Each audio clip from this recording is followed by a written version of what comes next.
After a month and a half in Southeast Asia, Foodie, Beauty, and Salah are finally back home in Kuwait.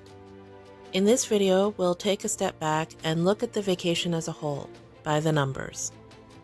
I knew this would be a lot to cover, so I started one of my handy-dandy spreadsheets.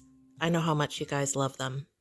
Because we were unsure of the duration, over the course of the vacation, I tracked the date, the food they ate, the category of the cuisine, whether or not they went on an outing, and approximately how many views each video got. That last number, of course, is a moving target, so I'll update it just before publishing. They arrived in Thailand on August 29th, and according to Foodie Beauty's Live today, they returned home on October 10th. In the 6 weeks that they were there, they made a total of 54 videos, and this was a combination of live streams, vlogs, and pre-recorded content. Let's start off by talking about their travel plans. This whole thing was such a surprise, we didn't even realize they were there until they popped up on our screens.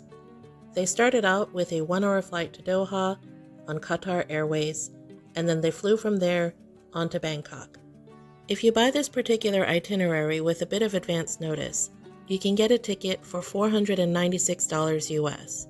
That's pretty good, all things considered.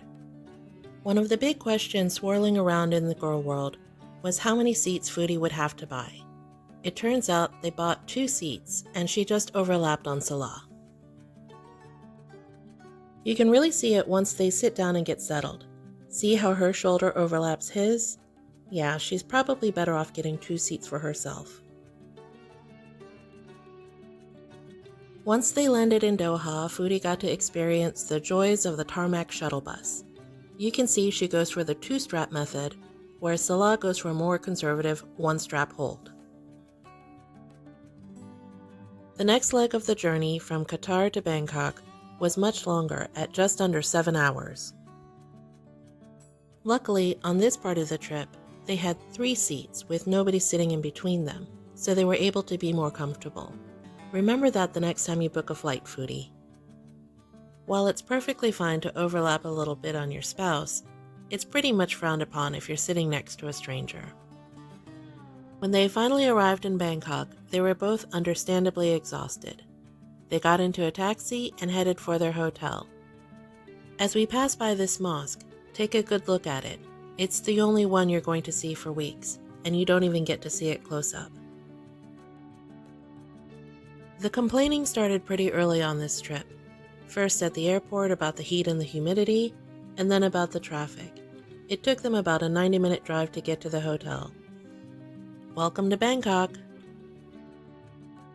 With a month and a half just for exploring, they must have seen a whole lot of Thailand, right? Think again. If you look at the spreadsheet from the day they arrive on August 29th until about September 18th, you'll notice a couple of things. First off, I used color coding on the spreadsheet this time. So green represents a video where they presented together, either on the couple's channel or on her channel, and gray is Foodie alone. This is the time period during which they started out in Bangkok, went to Pattaya, and then headed back to Bangkok. As you can see, they tried to do a lot together in the very beginning. They went to temples, they went to job fairs, they went to Madame Tussauds, they even went to a cat cafe.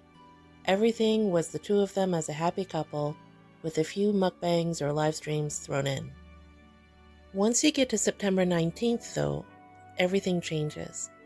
Now remember, green is them together, gray is Foodie alone. I had to introduce 2 new colors. Blue is Salah on his own, and magenta is Foodie on her own. More specifically, it's Foodie on her own outside of the hotel room, and that only happened twice. So they went from doing almost everything together to doing almost nothing together. And at the end, 2 of those green lines are his birthday, and they had one day that they broke up into several videos. Now I know they didn't do everything on camera, but this is all a bit strange, don't you think? Let's take one more look at the spreadsheet, but from far away, so you can really see the shift in colors. In the end, after a month and a half, they only actually visited 10 tourist sites. I'm not counting any of the green that's a restaurant, or any of the things that Salah walked by. During his solo excursions at night, Salah passed by many different things, but he didn't actually stop, buy anything, or show us anything, so I'm not counting those at all. If you're not caught up on all of the couples vlogs, then the Tiger Park and the Elephant Excursion were two very controversial outings. I would just go ahead and skip those if you're really into animal conservation. You won't miss much, I promise. So all in all, they went to a couple of malls, they went to a couple of Buddhist temples, and they saw some animals. That was pretty much it. Oh, and we got to see what Foodie's filters did to all of the wax statues at Madame Tussauds. That was pretty funny. So let's shift gears a little bit and talk about food. After all, when you tell somebody you're going to Thailand, that's the first thing most people think about. Thailand has such a wide variety of foods, from desserts to sticky rice, seafood to noodles. How many of these things do you think Foodie actually tried? I'll give you a hint, not many. When you break down the meals and snacks that she showed online, then this is how it turns out. First place is a tie between 7-Eleven and fast food. This includes those halal hot dogs, the grilled cheese sandwiches, and of course all of those burgers and pizza. Next comes Thai food at 8 meals, and then I'm putting poutine because Salah said they had it 7 times even though they only showed it twice. We'll round out the list with 4 times each for Middle Eastern food, basic international food of no classification, or meals that consisted predominantly of fruit or veg. In my opinion, this list is really sad. I can't imagine going to Thailand for so long and only showing Thai food 8 times on camera. The most frustrating thing for me was that she kept talking about how spicy Thai food is and how expensive. And yet, she never once ventured to a mosque or the halal food markets that would be around them, or to a local grocery store. The long-term apartment hotel they were staying at actually had a shuttle bus, for free, to the local Tesco. When it came to the whole spiciness factor, yes, I agree, Thai food can be spicy. But if it's too spicy, then you're just ordering the wrong things. Foodie has a really bad habit of just dumping condiments on food without even tasting it first. In my opinion, TikTok played a really big part in the foods that Foodie chose to eat. Things like the jumping shrimp or eating durian on camera, those are really big TikTok trends. You may have noticed that she didn't try Thai fruit other than the durian until after I mentioned it in my video about the things that she was missing out on. She could have been eating super fresh, super sweet, delicious Thai fruit every single day for less than the cost of those cheese toasties. If you ever get a chance to go to Thailand, please don't take her suggestions on what to eat. Let's finish this out with a quick look at the views. Did this, as a working trip, do well for them as far as growing their channels? In a word, no. Foodie stuck to basically eating and live streaming on her main channel, and the views didn't get over 15,000 for the most part.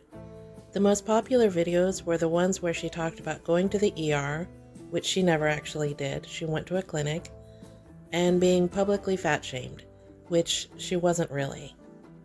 If you haven't seen my video yet on how lucrative these videos are, take a look and understand that a lot of this is due to the reaction channels covering the same content. Over on the couples channel, Salah and Chantal, the views were even lower. If I had to hazard a guess as to why this was, it would be that they tried to script everything out as if they were professional travel vloggers. Salah's delivery of his lines was very wooden, and they don't really have much chemistry together, so the overall effect was very awkward. As for the live streams, they didn't fare much better either. People did tune in the beginning just to see what was going on, but Foodie was being so secretive about everything. She was even lying about where Salah was.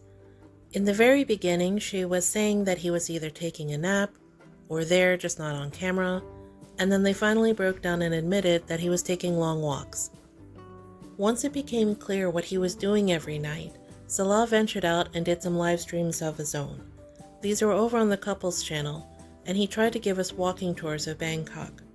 I get what he was trying to accomplish, but these didn't really take off because he never really actually showed us anything. He also took the time during these walks to have little mini rants, and go off on haters. At one point, he even tells us we should all suck it. Suck what, Salah? Drop me a line in the comments and let me know what you think. How do you think the Thai trip went? I'd love to hear from you.